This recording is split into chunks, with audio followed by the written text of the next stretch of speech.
Pemirsa, pemerintah Indonesia baru saja meluncurkan bursa karbon. Bursa karbon sendiri merupakan salah satu wadah jual beli kredit karbon. Kredit karbon ini bisa didapat oleh perusahaan yang sudah melakukan langkah dekarbonisasi. Upaya dekarbonisasi pengurangan emisi ini dicatatkan dan kemudian perusahaan akan mendapatkan sertifikat.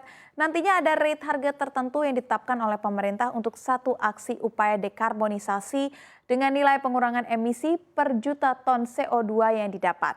Dikutip dari Surat Edaran OJK RI nomor 12/SEOJK 04/2023, bursa karbon adalah suatu sistem yang mengatur perdagangan karbon dan atau catatan kepemilikan unit karbon. Unit karbon sendiri adalah bukti kepemilikan karbon dalam bentuk sertifikat atau persetujuan teknis yang dinyatakan dalam 1 ton karbon dioksida yang tercatat dalam Sistem Registrasi Nasional Pengendalian Perubahan Iklim atau SRNPPI. Pasti bagi sebagian orang ini terdengar awam, kok karbon memiliki sertifikat, kok bisa diperdagangkan, bagaimana mekanismenya, negara mana yang sudah melakukan dan berapa potensi yang bisa dihasilkan sebuah negara. Nah, akan saya coba bahas dalam Bursa Karbon RI. Benar bisa mengurangi emisi? Kita masuk ke slide pertama. Berdirinya Lembaga Perdagangan Karbon dengan nama Bursa Karbon Indonesia ini menasbihkan negara ini sebagai salah satu pionir yang memiliki komitmen mengurangi emisi rumah kaca. Dalam konteks perdagangan karbon, beberapa negara di dunia sebenarnya telah memulainya. Mulai dari negara di Uni Eropa, misalkan beberapa negara anggotanya telah menginisiasinya seperti Swiss ini di tahun 2008. Lalu ada Australia di tahun 2016, lalu juga ada Kanada di tahun 2019. Ada Tiongkok juga yang sudah bermain bersama dengan Meksiko di tahun 2021. Jadi Indonesia bukan negara satu-satunya. Nah, bila ditelaah lebih jauh lagi, perdagangan karbon merupakan kegiatan jual beli unit karbon. Ada 2 jenis perdagangan karbon. Jadi ada yang menggunakan cap atau ada yang menggunakan trade atau didagangkan. Nanti kita akan bahas satu-satu. Sesuai dengan ketetapan NDC, ada 5 sektor yang masuk ke dalam kategori NDC, yakni energi, kehutanan, pertanian, limbah, serta industri dan juga proses produksi. Pada 5 sektor ini ada batas emisi atau cap yang boleh diproduksi. Jika sebuah entitas memproduksi emisi karbon melebihi batas tersebut, maka mereka wajib mengkompensasi kelebihan itu kepada entitas lain yang memproduksi emisi lebih rendah dari batas tersebut. Kalau skema kedua atau trade ini adalah disebutnya sebagai carbon offset, yaitu pengimbangan emisi karbon yang diproduksi dengan emisi yang diserap. Produsen yang memproduksi emisi bisa menukarkannya dengan jasa usaha penyerapan karbon.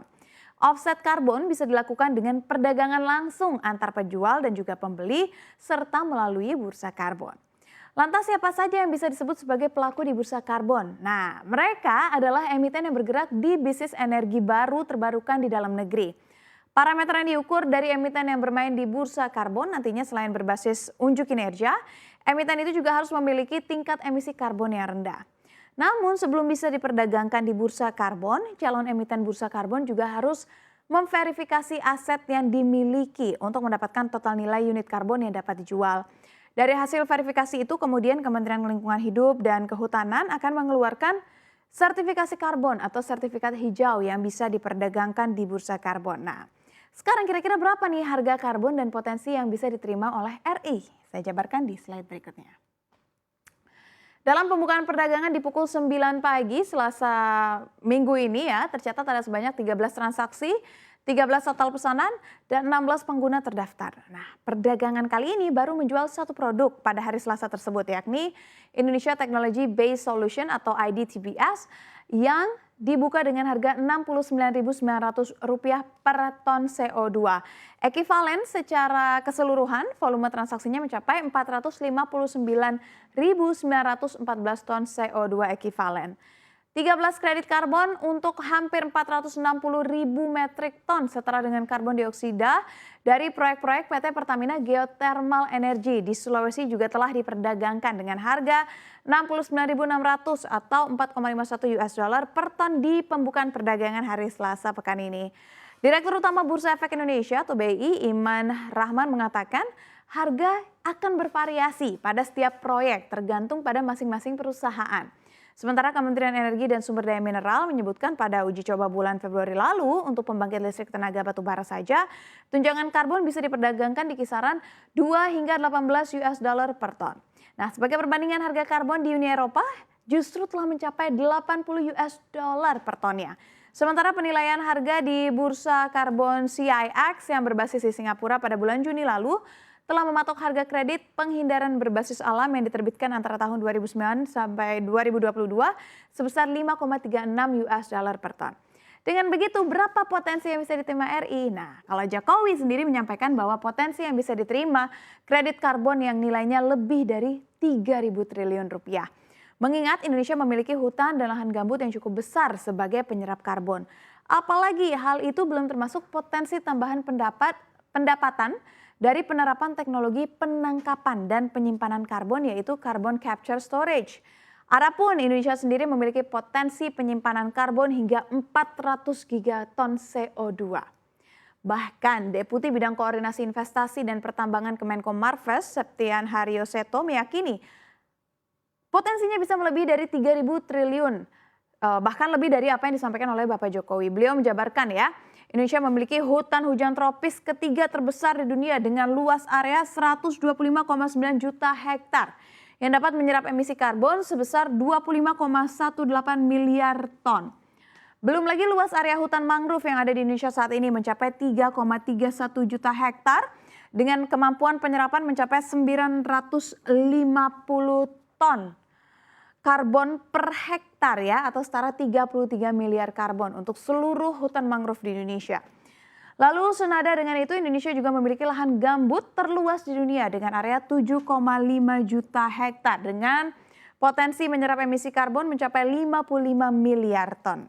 Ini adalah angka yang sangat besar ya. Dengan demikian, maka total emisi karbon yang mampu diserap Indonesia kurang lebih sebesar 113,18 gigaton. Nah, apabila pemerintah Indonesia dapat menjual kredit karbon dengan harga 5 dolar saja di pasar karbon, maka potensi ekonomi karbon di tanah air bisa mencapai 8.000 triliun rupiah. Nah, ini terdiri dari hutan tropis sebesar 1.780 triliun rupiah, hutan mangrove sebesar 2.333 triliun rupiah, dan lahan gambut sebesar 3.888 triliun rupiah.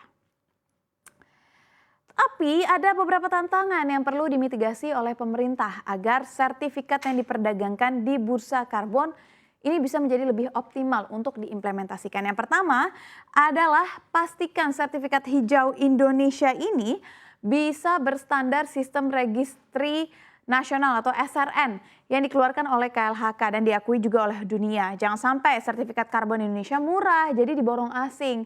Maka adopsinya bisa menggunakan VERA Standard atau Verified Carbon Standard atau VCS dan juga Gold Standard.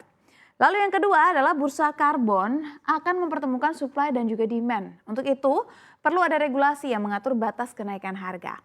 Dan tantangan ketiga adalah terkait penerapan rencana pajak karbon yang sudah diamanatkan dalam Undang-Undang Nomor 7 Tahun 2021 tentang harmonisasi peraturan perpajakan.